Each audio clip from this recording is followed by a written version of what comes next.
This is Max and Mia Podcast. Hey everyone, welcome back to Max and Mia Podcast. Hi there, I'm Mia, and as always, I'm here with my co-host, Max. How's everyone doing today? I'm doing great, Mia, and I hope all our listeners out there are ready for another fun episode. You know what?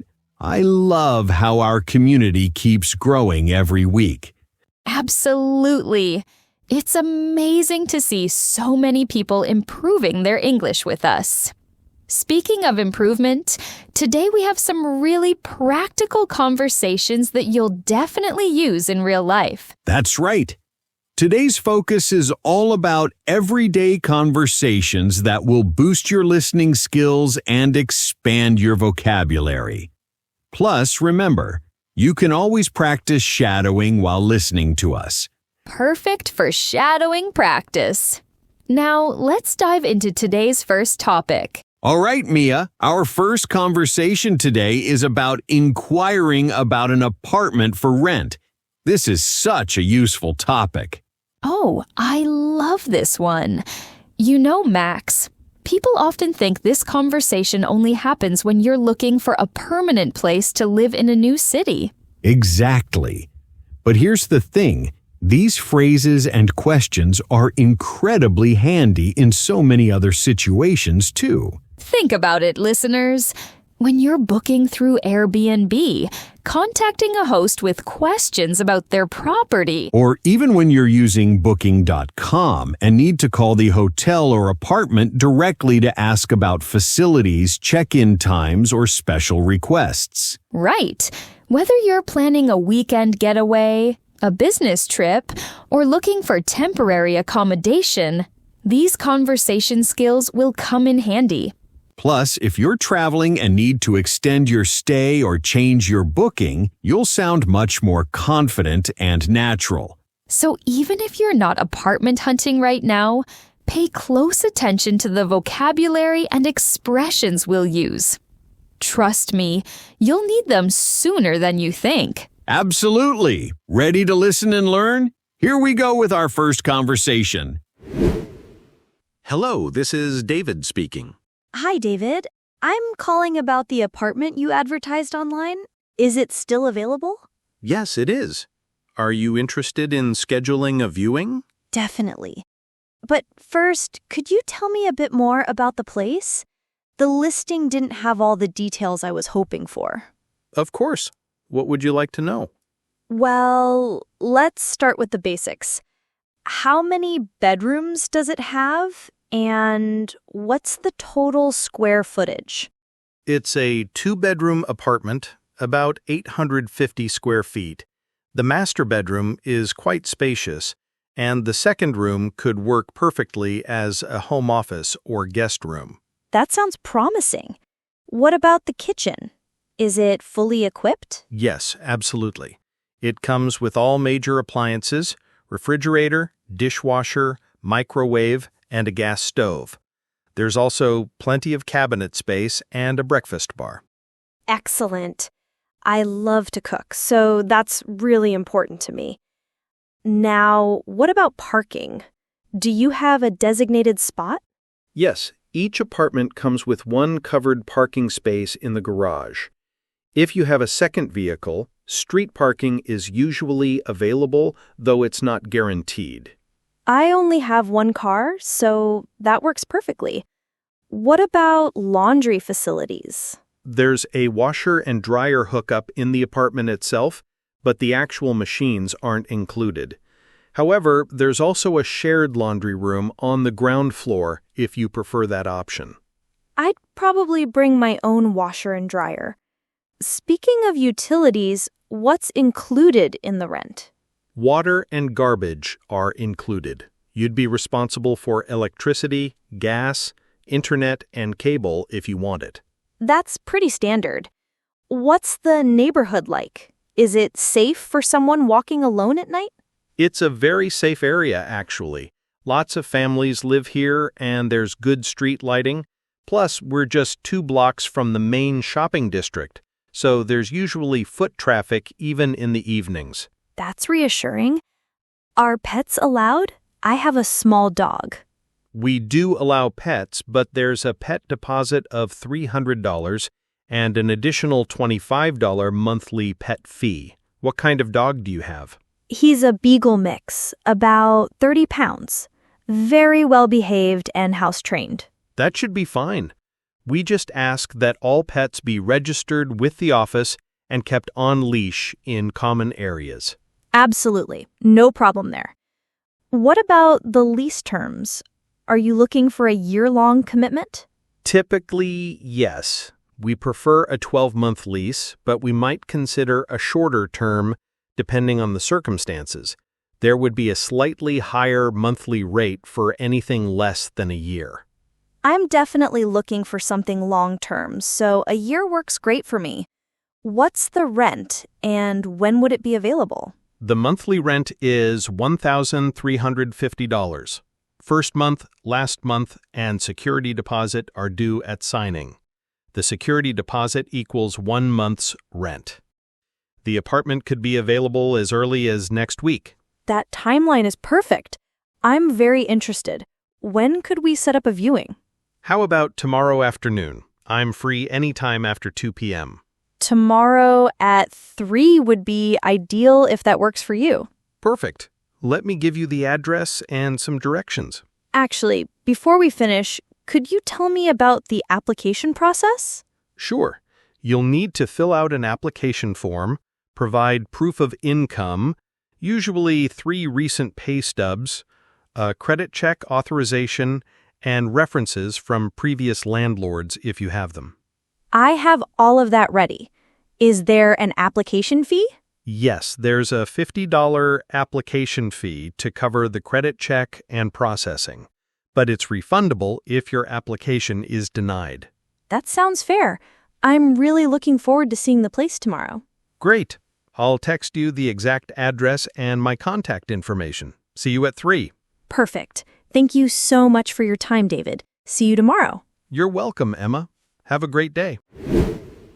Wow, that was such a comprehensive conversation, wasn't it, Max? Absolutely. Emma really knew how to ask the right questions.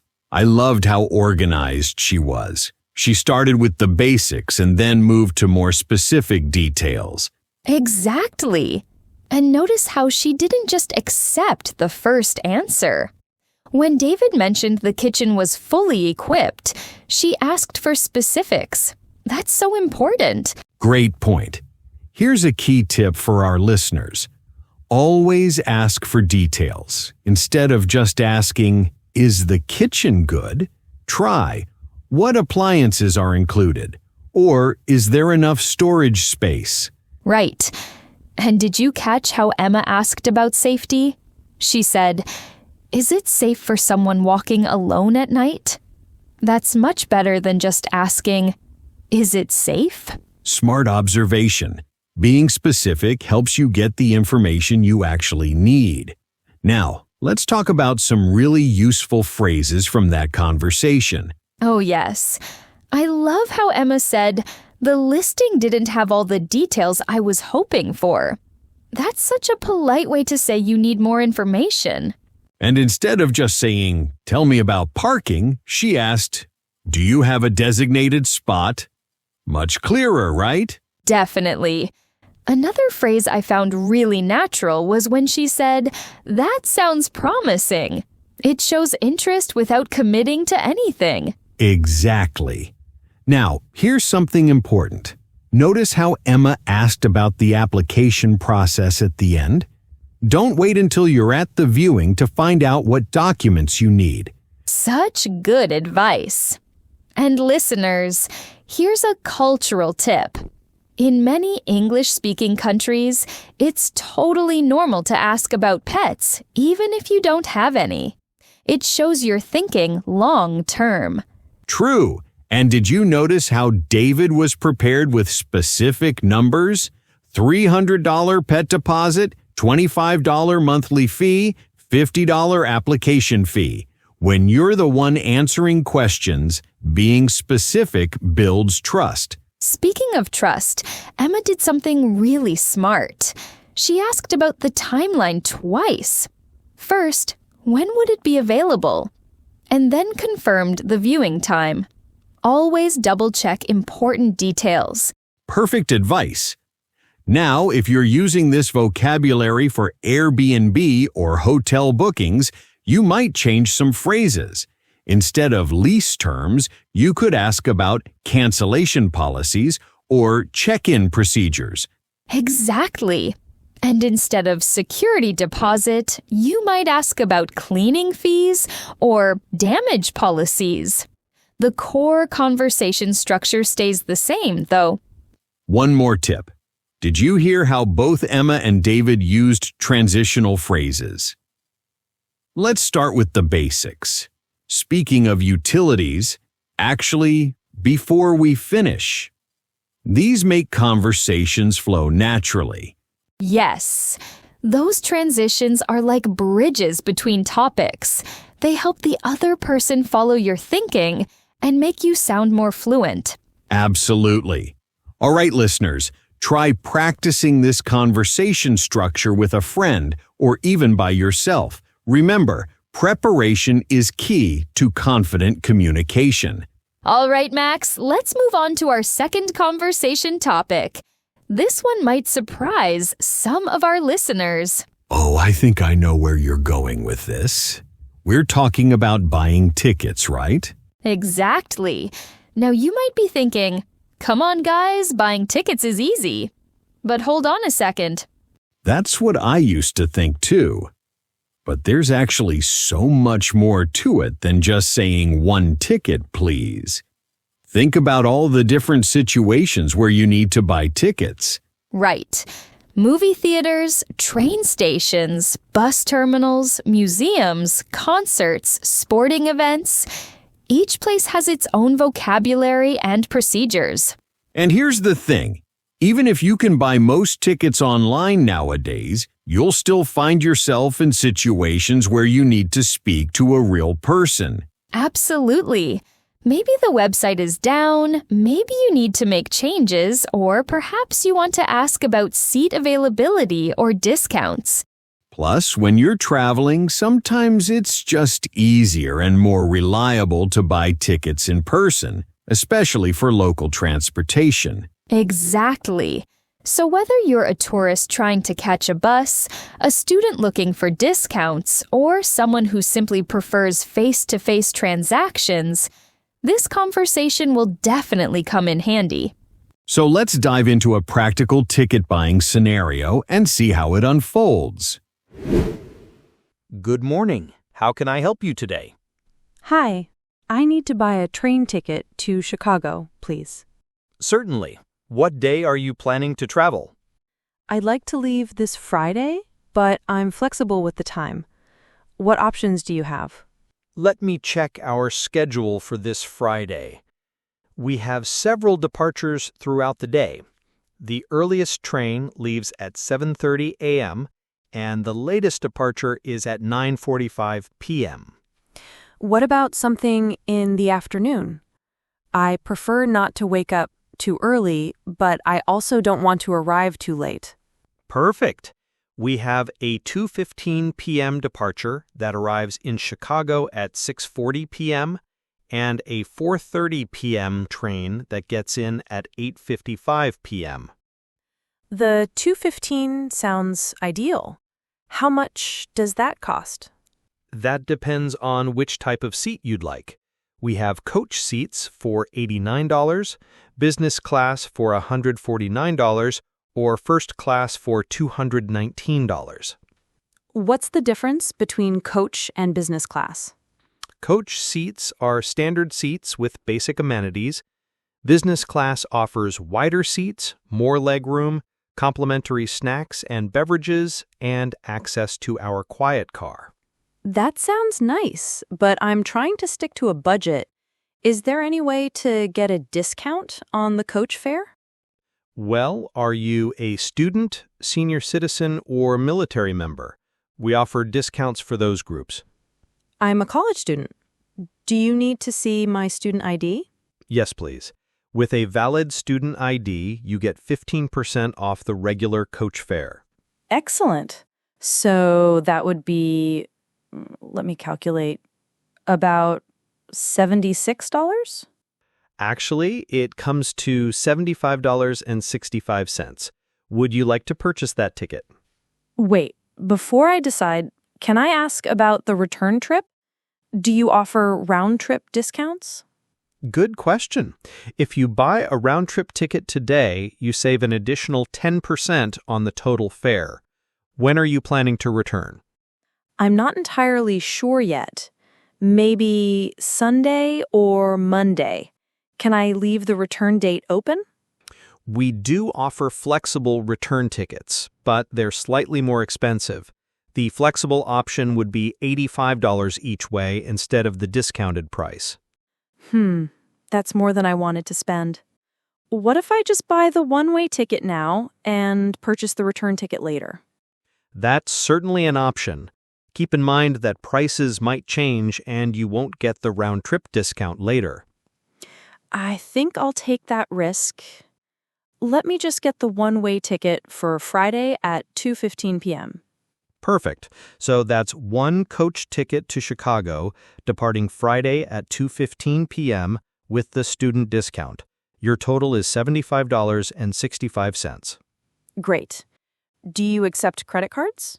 We accept all major credit cards, cash or debit cards. I'll pay with my credit card. Also, do I need to arrive early at the station?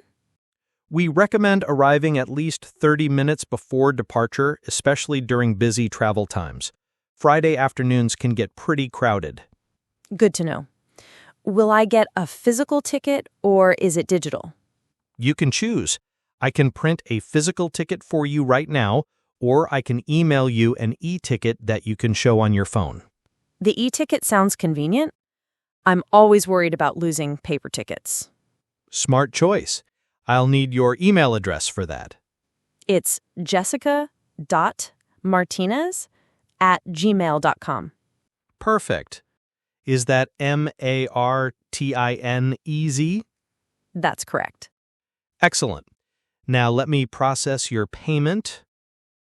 Your card went through successfully. You should receive your e-ticket within the next few minutes. Wonderful. One last question. What if I need to change or cancel this ticket? Coach tickets can be changed up to 24 hours before departure for a $20 fee plus any fare difference. Cancellations receive a refund minus a $25 processing fee. That's reasonable. What about if the train is delayed or canceled? If we're responsible for delays over 30 minutes, we'll either rebook you on the next available train at no charge or provide a full refund. That's very reassuring. Thank you so much for all your help. You're very welcome. Have a safe trip to Chicago and don't forget to check your email for the ticket. I will. Thanks again and have a great day. Thank you. You too. That was such a realistic conversation. Jessica handled that really well, don't you think, Mia? Absolutely. I loved how she wasn't afraid to ask questions. That's the key to getting the best deal and understanding exactly what you're buying. Right. Notice how she started with a flexible approach. I'm flexible with the time. This gave Robert room to offer her the best options available. Exactly. And here's a great tip for our listeners. Always ask about discounts. Jessica asked, "Is there any way to get a discount?" That simple question saved her money. So true. Many places offer student, senior, military, or group discounts, but they won't always volunteer that information. You have to ask. And did you catch how she handled the round-trip situation? She asked about it, calculated the costs, and made a smart financial decision based on her needs. Great observation. Here's another useful phrase from the conversation. I'm trying to stick to a budget.